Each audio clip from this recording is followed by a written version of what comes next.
Hello guys, nandito kami ngayon sa somewhere perfect land kung saan.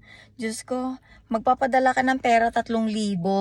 Isasarado daw nila yung account ng isa kasi magpapadala ng pera. Diyos ko, sa dami ng tausan ng mga tao dito na nagpapadala sa foreign country, mayroon silang problema, sa akin lang. Alam mo, nakakapisti nga yung mga tao dito. As in, kung hindi ka i-report kasi magpapadala ka, ang dami nilang problema sa buhay nila. Una, yung World Remit ko tsaka yung Western Union, kinlose nila. Kinlose nila para hindi ka makapadala. Ako lang sa dami ng 1,000 na mga foreigner sa country ito, ako lang ang nakikita nila. Ako lang yung pinipisting yawa nila. Pero sa totoo lang, kapag may sakit tong isang ito, ako ang kasama sa igit at burugwak. Pisting yawa. Ayun nga. Yun yung buhay ko dito sa pisting yawang country na masyadong perpekto. Pera mo na pinakikialaman pa.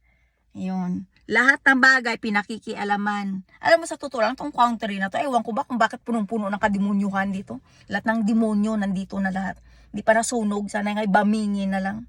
Buisit.